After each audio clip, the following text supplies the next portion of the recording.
que a gente tem hoje com relação à propaganda?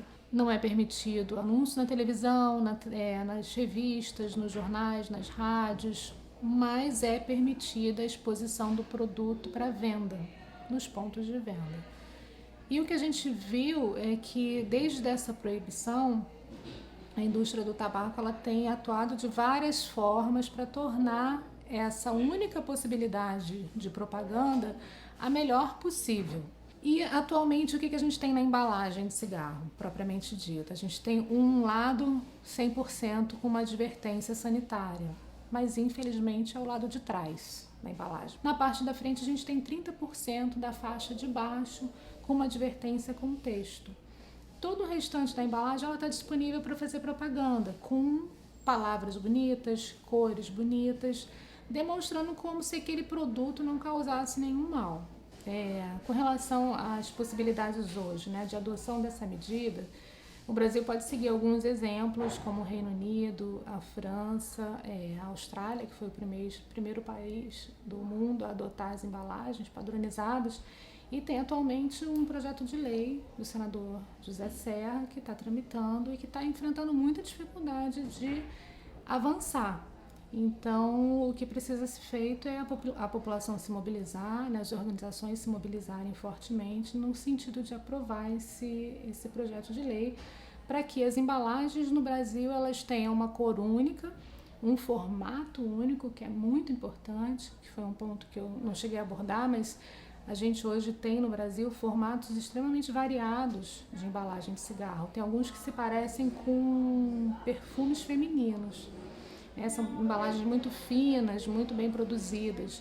Então é interessante que o Brasil adote essa medida que já é comprovadamente muito eficaz para reduzir a iniciação de fumar e promover a cessação de fumar, que é uma embalagem de uma cor bastante neutra, com letras iguais em qualquer marca, sem nenhum outro atributo dentro daquela embalagem. É o que a gente chama de embalagem padronizada.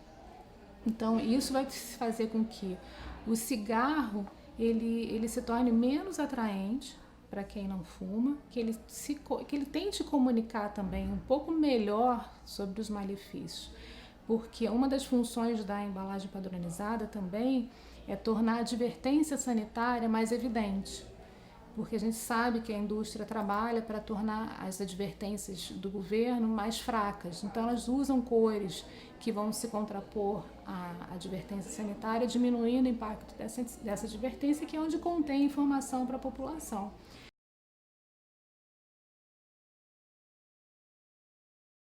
Então, essa é uma adoção de uma medida muito importante, mas eu acho que seria muito interessante se o Brasil pudesse avançar não só na adoção da embalagem padronizada, como também na proibição da exibição dessa embalagem, mesmo que seja padronizada, para venda. Que essa embalagem pudesse, como alguns países do Canadá, alguns estados do Canadá eles já adotaram isso, as embalagens elas não ficam visíveis, elas ficam dentro de gavetas fechadas ou armários fechados.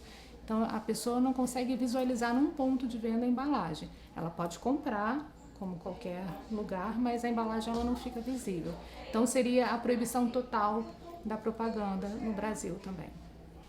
Com relação à iniciação de fumar, um dado que é importante é um dado da Organização Mundial da Saúde, que mostra que as pessoas que atualmente fumam regularmente, elas se tornaram fumantes, ou seja, elas começaram a fumar 90% dessas pessoas antes dos 19 anos de idade. Então, o que a gente está falando? A gente está falando dos adolescentes. Muitas vezes, os pré-adolescentes, né, eles começam a fumar muito por conta do apelo das embalagens atualmente, ou até mesmo o que a gente tem visto é uma exploração das mídias sociais. A indústria tem usado a embalagem dela através das mídias.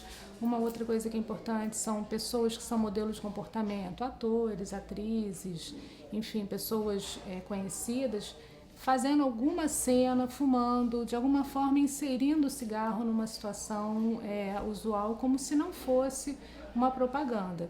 Em algumas situações, a gente já tem levantamentos, por exemplo, que o cigarro aparece, as pessoas aparecem fumando em filmes de Hollywood, e que essas inserções são pagas pela indústria do tabaco. Não são inserções que fazem parte de um roteiro, são inserções mesmo pensadas estrategicamente para que fumar pareça alguma coisa natural, que na verdade não é, né? Ninguém precisa fumar. Normalmente, a pessoa ela entra em contato, o fumante entra em contato com a embalagem no mês 3.000 vezes. 3.000 vezes o fumante pega o cigarro, ou dentro da bolsa, ou no bolso, e manipula essa embalagem. O que ele faz com isso? Ele torna essa embalagem visível para todo mundo. Às vezes ele deixa em cima de um balcão, às vezes ele deixa em cima de uma mesa, e aquilo ali é uma forma de propaganda.